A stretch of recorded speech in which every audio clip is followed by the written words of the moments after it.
Welcome back, everybody. As Sport Federation TV, JP Nordia here. We're talking about sport in the province. Specifically now, we are discussing the topic of safeguarding. Safeguarding has now been implemented nationally.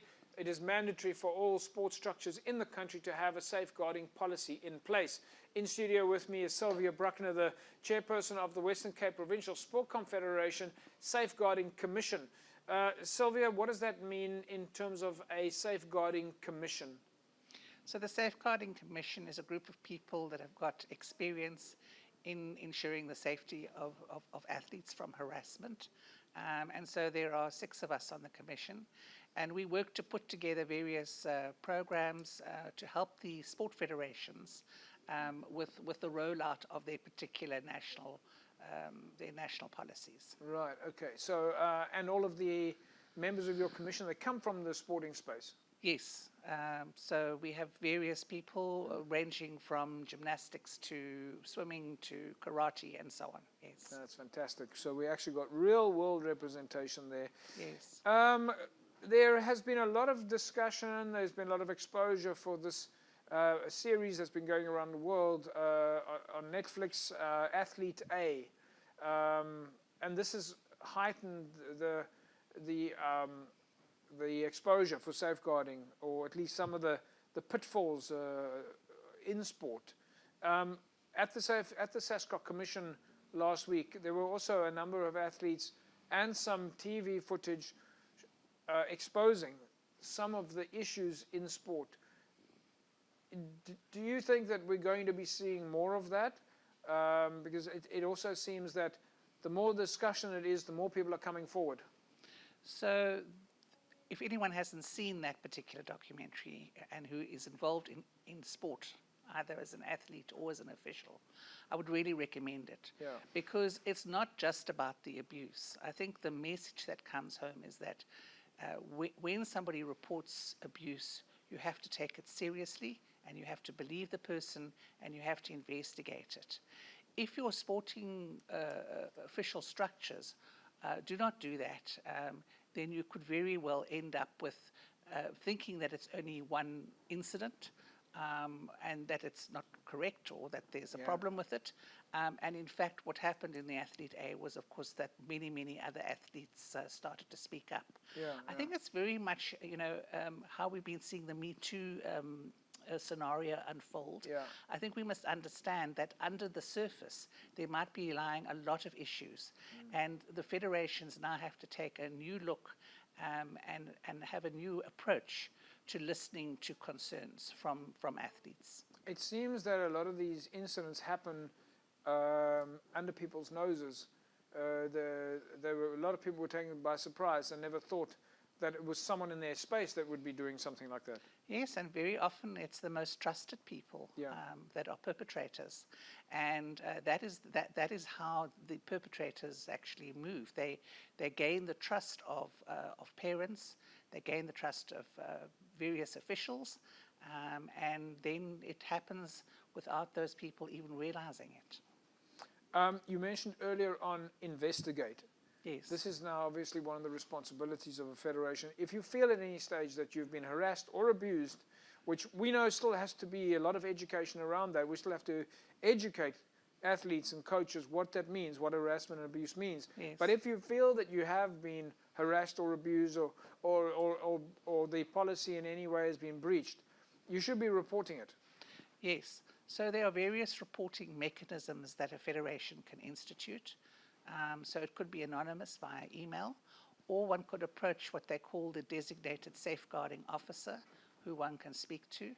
Alternatively, there are also WhatsApps and also applications where you can report it. Do you think athletes will be, or athletes or anybody participating in sport, will be afraid to report it?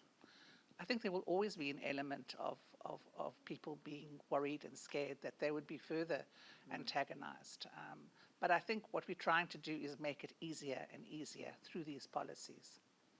There seems to be still be quite a lot of misunderstanding and that it might not be as obvious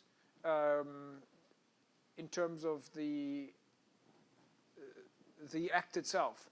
listening to Kotse Mokoena, the athlete representative at SASCOC, he was talking about when they were participating, an athlete might get a slap on the buttock to say, congratulations, well done.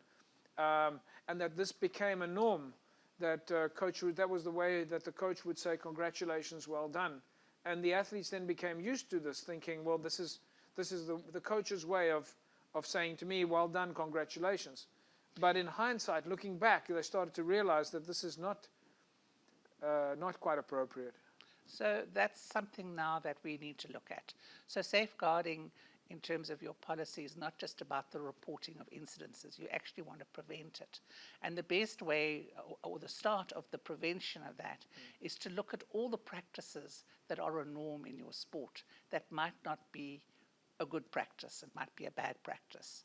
So, is there mutual respect? Is there horse playing, and how does that evolve? And how is that then discouraged?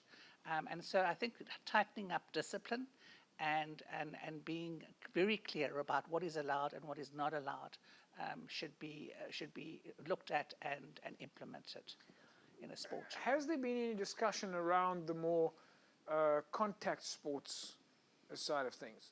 When you're talking about athletes that are doing athletics, they're participating at a distance, but then you've got sport codes like gymnastics and judo, where there is physical touching, there's physical support for players. These are surely one of the scary factors for federations in terms of how they're going to manage that. So I think you always have to look at everything sports specific. So in some sports, for example, contact is really not required. And in those instances, let's say it's a coach in this instance, they would then have to ask for permission to correct or to actually put their hand on the athlete these days. And then obviously in the more contact type sports, I would think that there have to be really clear codes of conduct as to how the coach or the individual may be touched. And also obviously then the opposite player. So these are all things that federations have to think about. They've got to work it out. They've got to put something in place at least. So exactly. I mean, I think each sport code is, each sport is different. Yeah. So you can't just tick the box and develop a generic model. You can use maybe a generic template, but you have to really ask yourself the hard questions about your own sport. Let me ask you some more practical side of things. A coach who, for example, shouts at an athlete, and this is sport, it is competitive. Yes. Quite often it takes sports happening in the heat of the moment. We know that it can be